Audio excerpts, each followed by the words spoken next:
Assalamualaikum warahmatullahi wabarakatuh. Perkenalkan, nama saya Nailul Muna dari Prodi Pendidikan Agama Islam dengan NIM 230501013. Dalam video kali ini saya akan memaparkan beberapa poin tentang keseharian Rasulullah Shallallahu Alaihi Wasallam yang saya dapat dari kajian Ustadz Budi Asyari LC. Baik, seperti yang kita tahu, Rasulullah Shallallahu Alaihi Wasallam ialah suri tauladan bagi kita semua dan tentunya sangat penting bagi kita untuk mengetahui keseharian Rasulullah Shallallahu Alaihi Wasallam mulai dari bangun tidur hingga tidur kembali.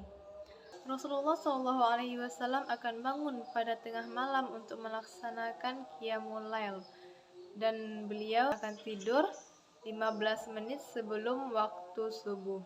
Menurut Rasulullah, bangun paling lambat ialah 15 menit sebelum masuknya waktu subuh.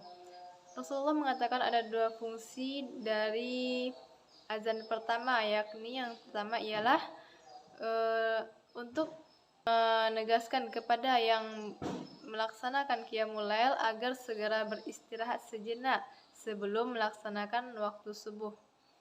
Yang kedua ialah untuk membangunkan orang-orang yang masih tidur. Pada sebuah hadis yang diriwayatkan oleh Aisyah radhiyallahu anha, beliau berkata kepada keponakannya yang sedang menginap di rumahnya.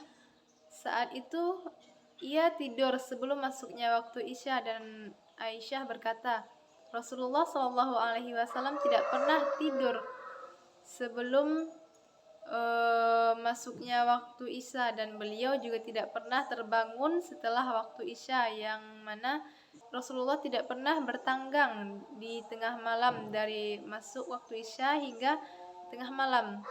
Namun Rasulullah Shallallahu Alaihi Wasallam akan terjaga di tengah malam setelah beliau melaksanakan tidur malam setelah waktu Isya. Baik, saya akan membacakan satu persatu poin yang saya dapat dari kajian ini.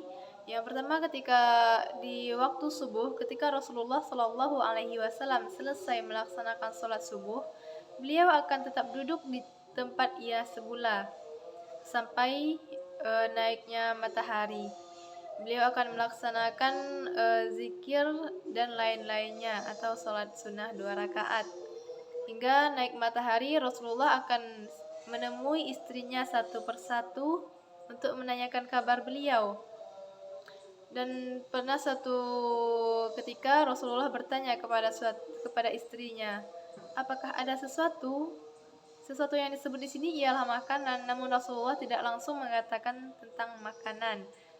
Dan istrinya mengatakan, tidak ada ya Rasulullah. Maka Rasulullah akan berpuasa. Dalam suatu riwayat lagi, Allah mendatangi Aisyah. Ketika mendatangi Aisyah mengatakan bahwa ia memiliki makanan yang sangat disukai Rasulullah. Dan saat itu pula Rasulullah membatalkan puasa sunnahnya untuk menghormati istrinya agar istrinya merasa senang. Setelah mengunjungi satu persatu istrinya dan menanyakan kabarnya, Rasulullah akan kembali ke masjid untuk melaksanakan sholat duha. Di sana beliau akan berkumpul dengan majelis para sahabat, yang mana di sana beliau akan menyampaikan banyak ilmu kepada para sahabat. Di sanalah waktu yang paling lama Rasulullah habiskan untuk menyampaikan ilmu-ilmu kepada para sahabatnya.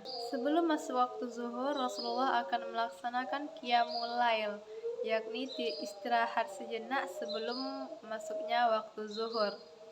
Setelah waktu zuhur, Rasulullah akan kembali berkumpul bersama para sahabat di suatu majelis di masjid.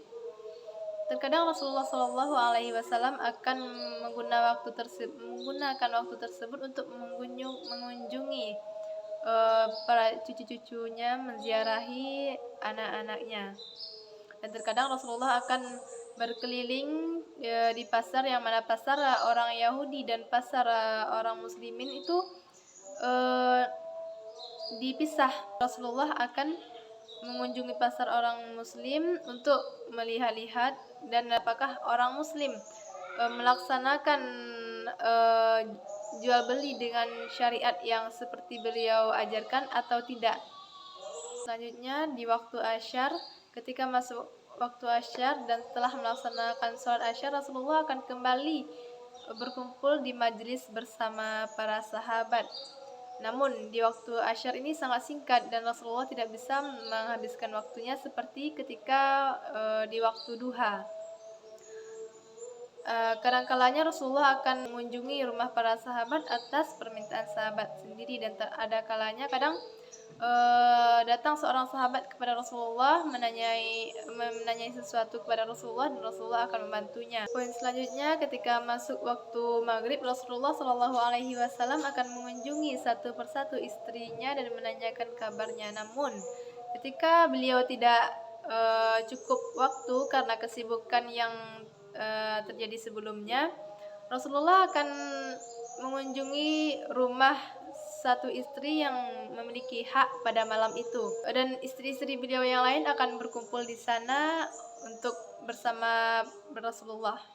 Nah, di poin terakhir, ketika masuk waktu Isya, Rasulullah Shallallahu Alaihi Wasallam akan menunggu para sahabat. Namun, apabila para sahabat masih sibuk dengan kegiatannya masing-masing dan masih melihat tidak dipenuhi oleh para sahabat, Rasulullah akan menunggu para sahabat untuk hadir dan menunda waktu Isya sampai tengah malam. Namun apabila para sahabat tidak sibuk, Rasulullah akan langsung melaksanakan sholat Isya di waktu Isya itu pula.